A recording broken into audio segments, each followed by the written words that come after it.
¿qué tal? Bienvenidos una vez más a Entredichos, que hoy tiene por invitada a una joven especialista, una licenciada y maestra en Derecho por la Universidad Nacional y por la Universidad de Nueva York. Una especialista en sistema penal acusatorio, litigante, docente y asesora tanto de instituciones públicas como de organismos privados, delegada general del programa del bienestar del gobierno federal en Chihuahua y ha sido abogada general y jefa de oficina de la Secretaría de Seguridad Pública.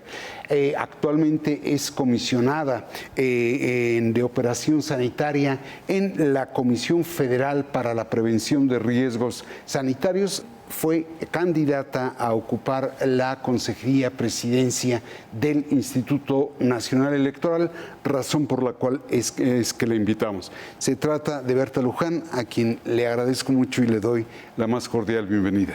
No, hombre, pues muchísimas gracias por la invitación, René, encantada de estar aquí contigo. Pues primero algo que me sorprendió, cosa que no suele ser muy habitual en quienes compiten por una posición como lo hiciste tú, felicitaste a los ganadores. ¿Tú cómo quedas? Mira, yo la verdad quedo muy contenta, ¿no? La verdad es que estoy muy complacida de haber participado en este ejercicio democrático, ¿no? Para mí significó pues un reto personal importante, no lo voy a negar, ¿no? Que implicó mucho esfuerzo, implicó poder tener incluso la piel gruesa. Y también creo que fue un proceso muy interesante, ¿no? Un proceso muy, además de transparente, muy observado por la ciudadanía. Yo no sé si esto había pasado históricamente, me parece que particularmente este proceso, ¿no? Pues debido al debate público y en general la polarización en torno a la transformación del INE, generó que todos los ojos estuvieran en el proceso y un proceso completo, ¿no? Un proceso que, como tú sabes, constaba de distintas etapas, ¿no? A eso voy. Dijiste un proceso democrático. Tú tuviste que satisfacer requisitos, escribir un ensayo, presentar un examen, ser sujeta de una entrevista y al final fue la suerte la que decide. ¿Quedas satisfecha? Sacaste buenas calificaciones y al final es el fracaso de la política y es la suerte la que define quiénes quedaron. Pues mira, creo que no necesariamente se tiene que ver como el fracaso de la política. Creo que hay que tomar en cuenta que la insaculación es un procedimiento que esté establecido en la Constitución. No te voy a negar, creo que el acuerdo puede generar grandes ventajas para otorgar de mayor legitimidad a los consejeros que llegan al INE, pero creo que la insaculación también es un proceso que tiene, ¿no?, su propio valor, que hay que respetar y que genera, entre otras cosas, pues que la conformación del Consejo no se haga con base a cuotas, ¿no? Y eso hay que valorarlo mucho.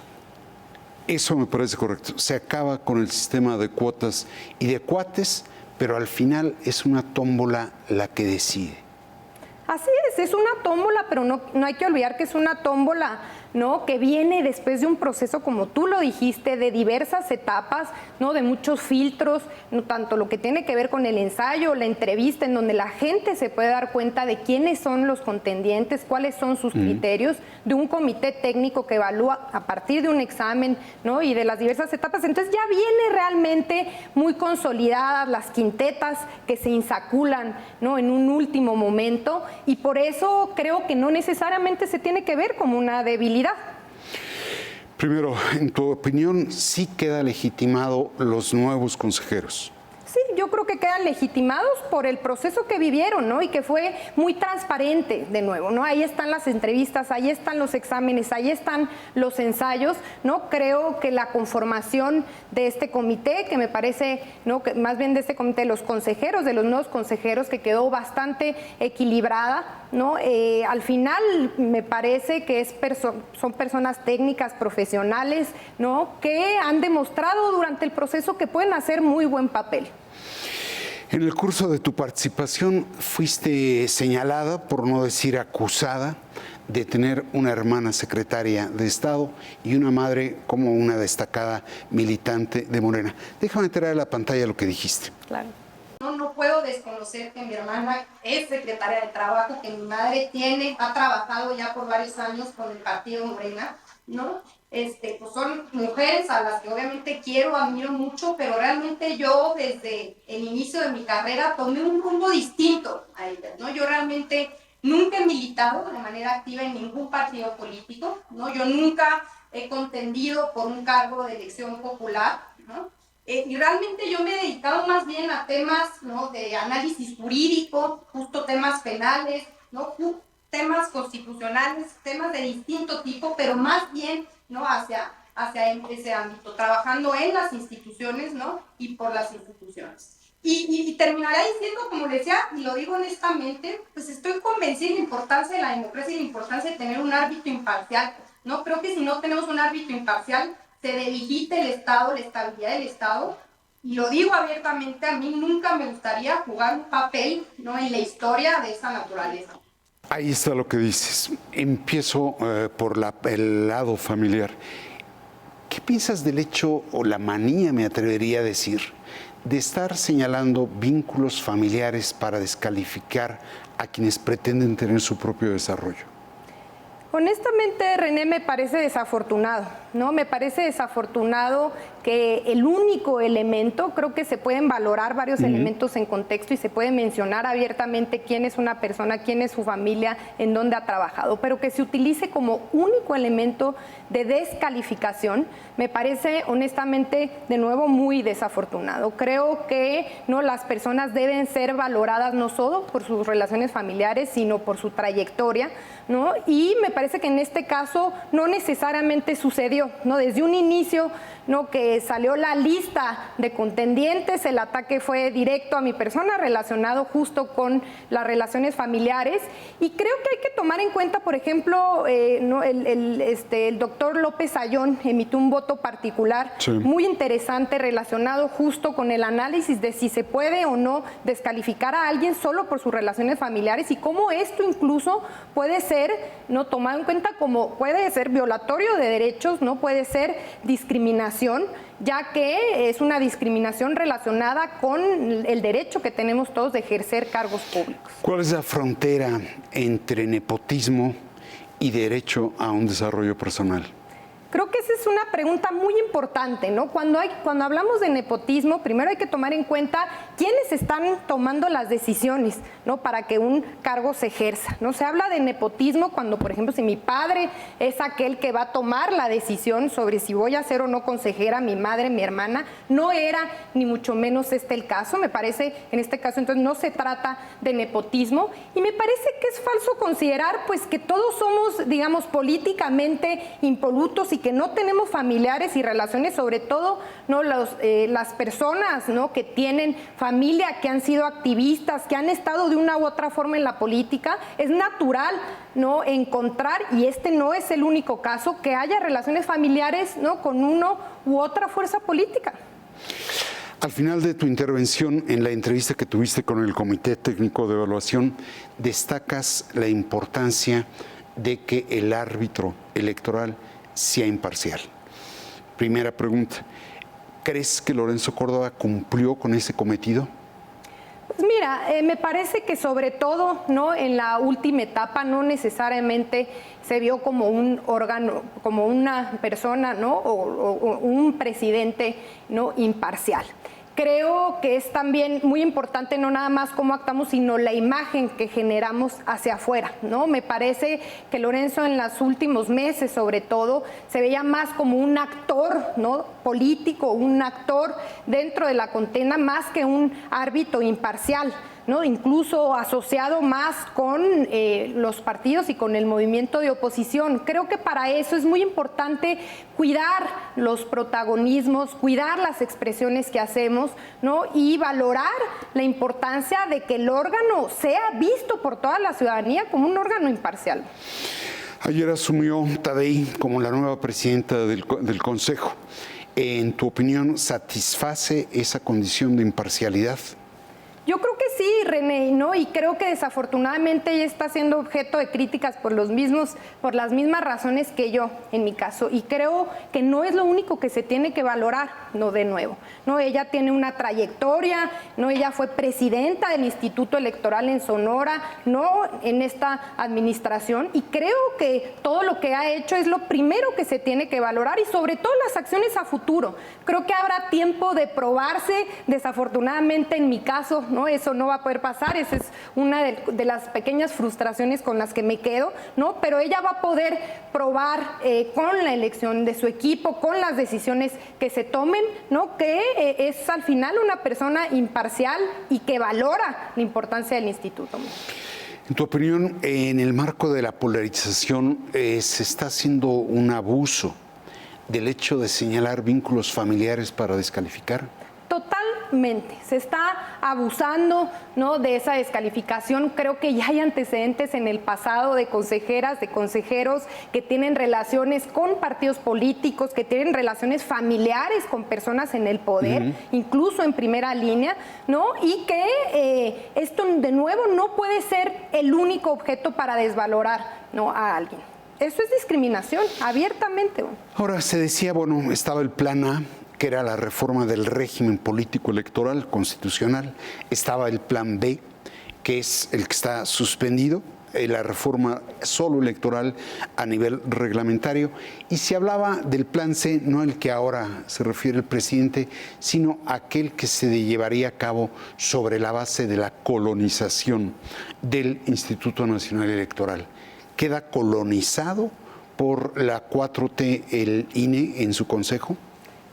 Pues por supuesto que no, René, y eso también no es prueba del modo tan parcial, ¿no? Digamos, y tendencioso en que actuaron los medios de comunicación desde un inicio. No se planteó un escenario catastrófico en donde Morena iba a colonizar, ¿no? Las 4 posiciones, incluyendo la presidencia, ¿no? Que ya se tenía maquilado todo el plan para que llegaran estas 4 personas hasta allá, incluyendo mi persona, y ahí están los resultados. Creo que es al final una cuarteta muy equilibrada, 2 personas que evidentemente no tienen ninguna asociación, ¿no? Con el movimiento, el partido, 2 personas que, digamos, en relación a relaciones familiares y otras se pudiera decir que hay más afinidad, pero no, es de nuevo un equipo equilibrado y que demuestra, ¿no? Que esta confabulación de la que hablaban los medios para colonizar el INE, ¿no? Incluso había hasta cartones ahí de un caballo de Troya y demás, es totalmente falsa y que fue un procedimiento objetivo e imparcial. Entre sus últimas declaraciones, el ahora ya expresidente del Instituto Nacional Electoral, Lorenzo Córdoba, llegó a señalar que si el presidente de la República y su movimiento no logra lo que pretende en la elección, no habría que descartar que se corriera a la denuncia del fraude electoral. ¿Qué piensas de eso? Bueno, pues me parece de nuevo que es adelantarnos, ¿no? Que este tipo de expresiones, ¿no? Relacionadas con lo que pueda o no pasar en algunos años, pues lo único que hacen es contaminar el escenario, ¿no? Me parece que no hay realmente indicios que nos hagan pensar en eso, ¿no? Y hay que esperar a que este procedimiento sea un procedimiento objetivo, imparcial y ver los resultados. Vamos a ver de qué forma reaccionan las partes, no hay que adelantarnos. Muy bien. Si te parece, vamos a un corte para hablar todavía de otros asuntos electorales, pero vamos primero a ese corte.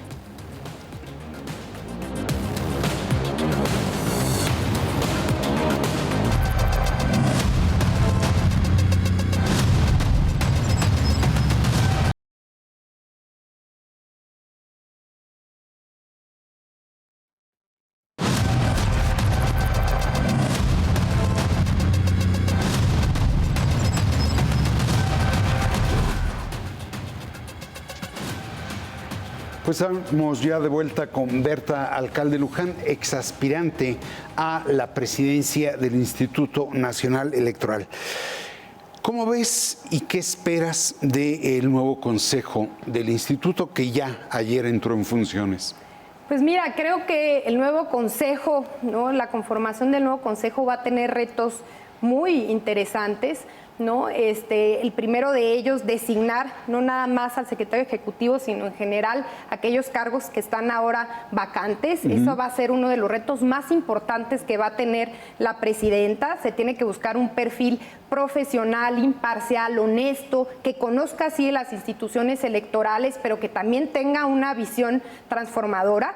Y definitivamente, más allá de lo que pase con la reforma, ¿no? Esto que han llamado el Plan B, las reformas a las leyes secundarias, creo que es muy importante que se haga una evaluación a fondo de las estructuras, ¿no? Y de los gastos en general que genera el instituto. Vamos claro, por partes. Claro. Primero, se había de algún modo echado al secretario ejecutivo de línea a partir del artículo transitorio del Plan B, se amparó, fue repuesto y después renunció haciendo la válida el día de ayer. ¿Qué piensas de eso? Bueno, pues creo que, digamos, es un tanto comprensible, ¿no? Que ya en esta última etapa, ya que sale el consejero presidente, había una evidente mancuerna entre ambos perfiles, y ya que sale el consejero presidente, que el anterior secretario ejecutivo no dé un paso hacia atrás y deje sobre todo a la consejera presidenta buscar a alguien con quien pueda ahora hacer mancuerna, y creo que ese de nuevo va a ser uno de los retos más importantes, ¿no? Que va a tener enfrente.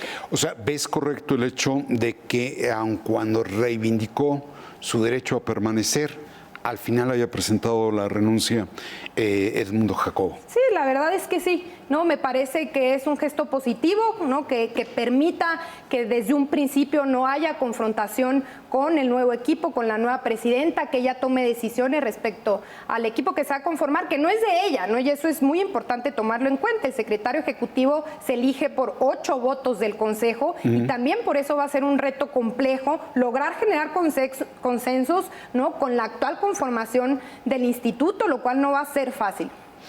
Ahora, tú ya hablabas de la necesidad de revisar el Instituto Nacional Electoral.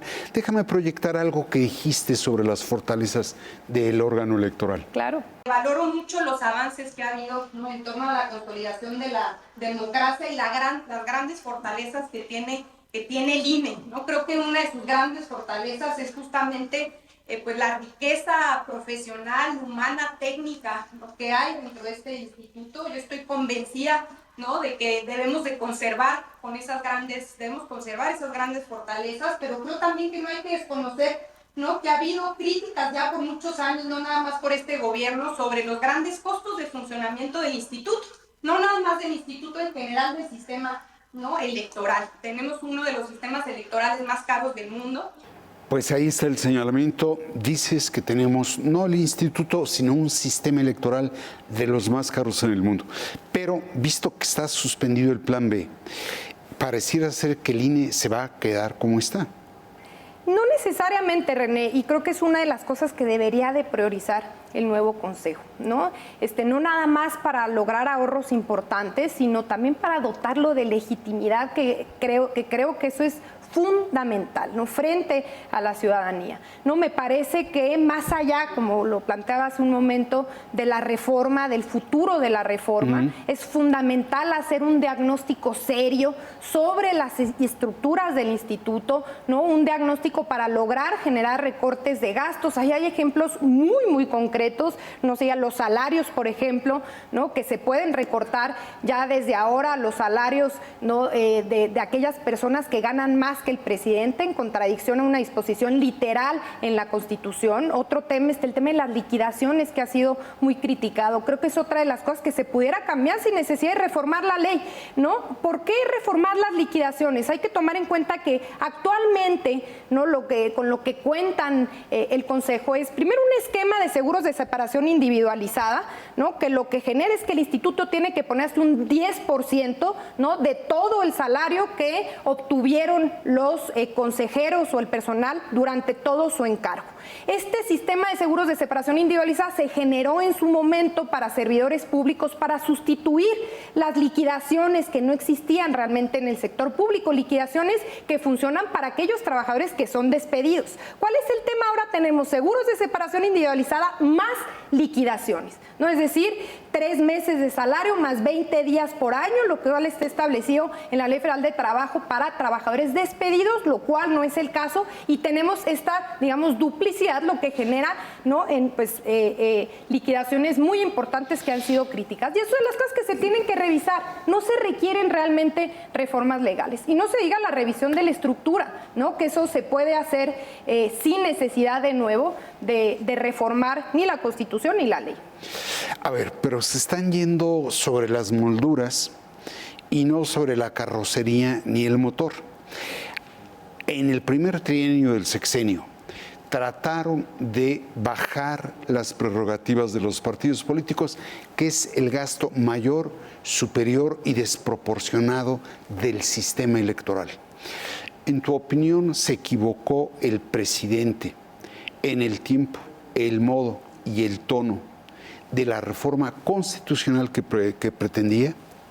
No necesariamente no se equivocó, desafortunadamente no se lograron los consensos necesarios. Creo que ahí también hizo falta, ¿no?, que las fuerzas políticas contrarias tuvieran una visión mucho más propositiva. Creo que dentro del proceso eso ha generado grandes dificultades, ¿no?, que no ha habido posiciones ¿no?, de que propongan otros esquemas, y creo que tienes toda la razón en relación a los partidos. No estamos hablando nada más de un INE caro, de un INE costoso, es un sistema electoral y eso toca a los partidos políticos.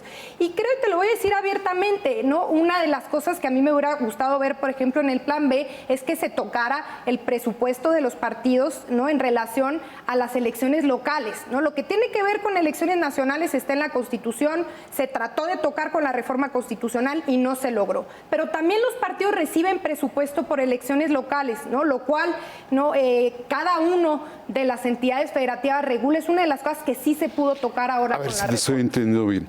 Las prerrogativas que cada gobierno estatal da a los partidos no forman parte de la fórmula constitucional. Así es.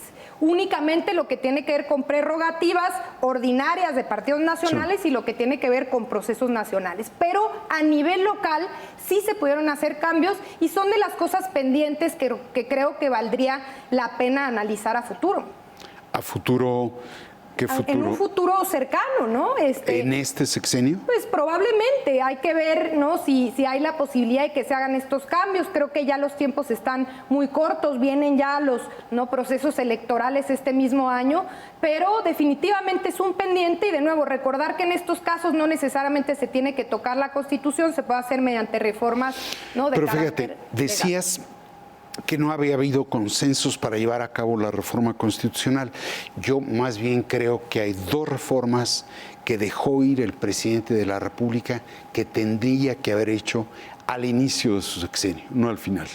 La fiscal y la político-electoral. Porque ahora, digo, de lo que estamos hablando, por eso yo hablaba de molduras, y creo que ya se les fue la oportunidad de llevar a cabo una reforma del régimen. Sí, creo que a lo mejor, ¿no?, en otro tiempo hubiera sido más fácil generar los consensos. Es cierto, eso genera algunas dificultades ahora que empiezan este mismo año los procesos electorales, ¿no? Pero pues había otras prioridades, había muchas cosas en la agenda, y creo que lo que hay que tomar en cuenta es que pues ahí hay propuestas válidas que hay que discutir, ¿no? Más allá de lo que pase de nuevo con la decisión de la Corte sobre la ley secundaria, que aprovecho para decir, no, eso también va a generar una tensión y dificultades importantes al INE. Hay una suspensión, es cierto, pero es una suspensión que no sabemos hasta cuándo va a durar, ¿no? Es una suspensión que en principio es temporal, y es fundamental que la Corte se pronuncie sobre el fondo lo antes posible. De lo contrario, el INE está en una especie de limbo entre una ley y otra. Es decir, ¿cuánto tiempo te parece razonable? Creo yo que era a finales, que será a finales de abril, cuando se determine si la suspensión es provisional o definitiva. ¿Cuál es el tiempo sensato para que no esté en esta incertidumbre el Instituto Electoral? Creo que que ese es un tiempo sensato para pronunciarse sobre la suspensión. Pero no que este mismo mes se pronuncie sobre la suspensión definitiva, pero yo me refiero sobre todo a pronunciarse sobre el fondo. Yo sé que va a ser complejo, ¿no? Hay al final un número muy grande de artículos reformados, pero ya hay impugnaciones relacionadas con el proceso legislativo, que es muy importante que primero se analicen y poder tener una definición sobre la constitucionalidad de estas reformas lo antes posible para saber cuáles van a ser las normas que van a jugar en el proceso que viene. ¿Tiene caso que Morena se empeñe en la reforma reglamentaria, siendo que ya tuvo un fracaso con la constitucional, siendo que está en duda si va a poder sacar la reglamentaria? ¿Tiene caso insistir? Pues mira, más que si tiene caso no insistir, creo que es muy válido que se presenten recursos, y esto no lo digo necesariamente por Morena, sino, por ejemplo, la posición del Ejecutivo, ¿no?, con el recurso de reclamación sobre la suspensión. Creo que es muy válido que se presenten estos recursos. Por ejemplo, en el caso de la suspensión, pues no podemos negar que fue una suspensión, digamos, sui generis, ¿no? ¿Por qué sui generis? Porque en el caso de controversias constitucionales, lo mismo que las acciones de inconstitucional, en principio no aplican, ¿no?, para materia electoral, por lo menos lo que ha dicho la Corte en jurisprudencia, materia electoral de carácter directo, ¿no?, sobre la contienda electoral. Y segundo, las suspensiones en principio en controversia constitucional, ¿no?, que es en este caso, no aplican en el caso de leyes generales, ¿no? Y entonces hay una discusión muy amplia sobre esto. Es cierto que ha habido excepciones en el pasado sobre el caso, ¿no?, fundadas sobre todo en posibles violaciones de derechos humanos, pero es positivo que se hagan las impugnaciones, que se valoren no nada más por un ministro, por la sala no completa que lo va a valorar. Y creo que también Morena tiene todo, ¿no?, el derecho de seguir insistiendo en ciertos aspectos de la reforma, pero es cierto, hay que buscar cuál es el timing correcto. ¿Cuáles son los imprescindibles que hay que reformar en el instituto dentro de un marco de legalidad?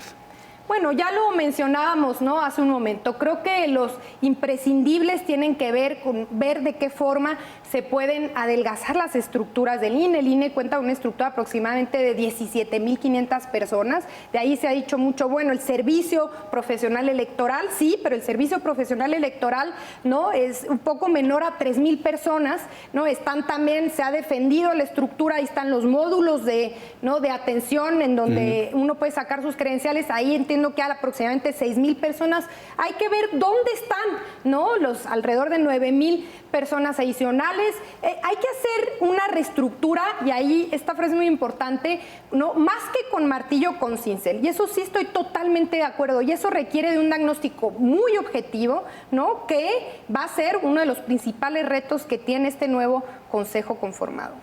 Muy complicado, porque en 2 meses tienen las elecciones del Edomex y de Coahuila.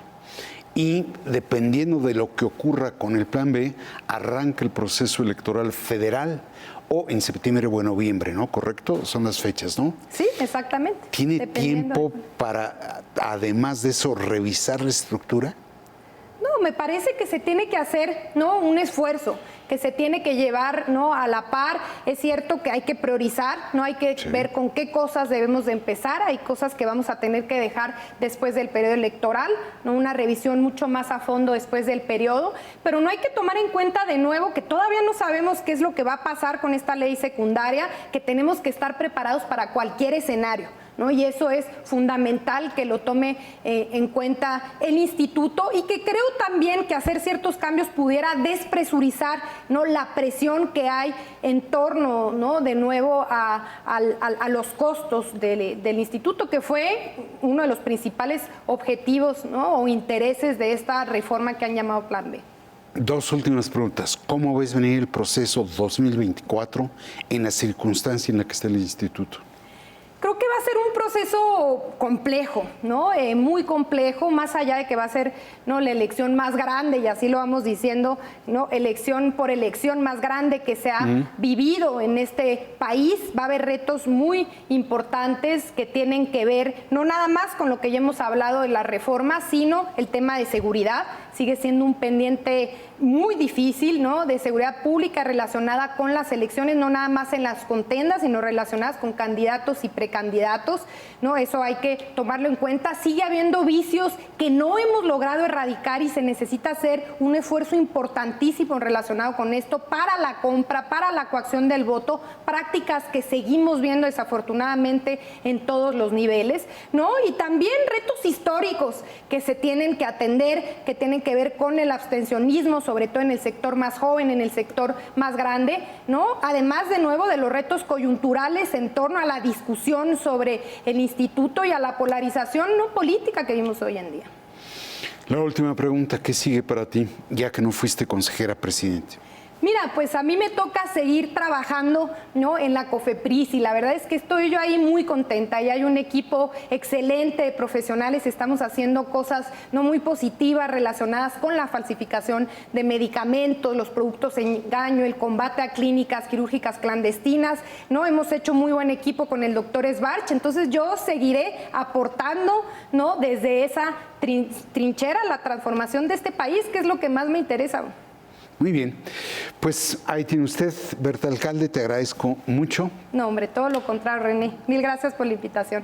Como desde luego le agradezco a los seguidores de El Financiero Televisión el hecho de acompañarnos aquí en Entredichos. Muchas gracias.